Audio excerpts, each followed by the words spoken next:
Under gletsjeren løber der smeltevand. Dette smeltevand samler sig under isen i en smeltevandsflod.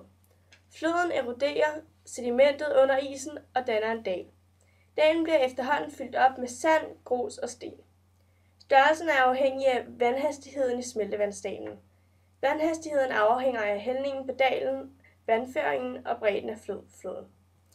Når gletsjerne smelter og alt vandet er løbet væk, er der tilbage en eroderet fordybning, hvor der i bunden ligger sorteret stenmateriale.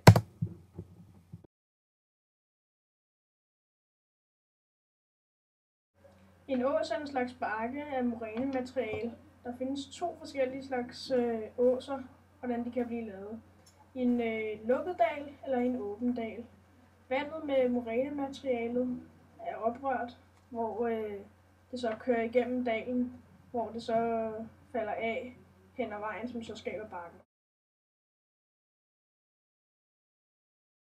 Det starter med at ryge et stort stykke is af en gletsjer, så bliver stykket til dødis.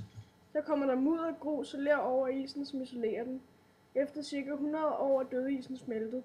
Enten falder det hele sammen, eller også bliver der dannet et hul, hvor alt sandet, mudder og leret ryger ned, og så bliver der dannet et dødishul.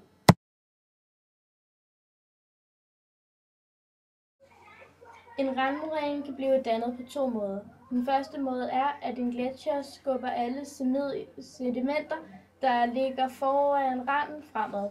Den anden måde kan være, at sedimenter på gletsjeren, som er frismeltet, glider ned af hældningen på gletsjeren og lander foran, og der bliver dannet en bakke.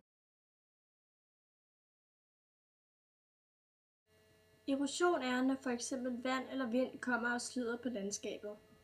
Det, der sker her, er, at vandet kommer og eroderer bakken, så vandet skyller alt det fine jord væk.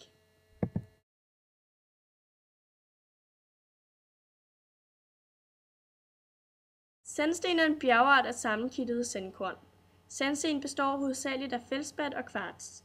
Sandsten er en sedimentær bjergart, der er dannet ved sammenpresning og hærding af sandlag og sandkorn. Sandstenen kommer fra Bornholm og Nexø. Sandstenens egenskaber er, at sandlag og sandkorn ligger i fine lag, og hvis man slår stenen i stykker, kan man se sandkorn. Flintstenen er hård. Den består hovedsageligt af kvarts. Stenen har ofte kalk på ydersiden. Flintstenen kommer fra Danmark, men ses ikke rigtigt på Bornholm. Flintstenens egenskaber, den har et glasagtigt udseende og er blød at røre ved i midten. Gnejs er en stribet grundfjeldsbjergart. Gnejs er en metamorf, det vil sige, at den består af andre bjergarter. Den opstår under højt tryk og varme. Gnejs indeholder normalt feldspald, kvarts og lidt glimmer. Gnejs kommer fra Skandinavien, altså Norge, Sverige, Finland, Danmark osv. Gnejs egenskaber er, at den ligner en sandwich, fordi den rankorn lægger sig i lag. Granit er en blanding af forskellige mineraler og er en almindelig gruppe magmatisk bjergart. Granit bliver dannet under store dybder og under stort tryk under kontinenterne. Granit kommer typisk fra Bornholm.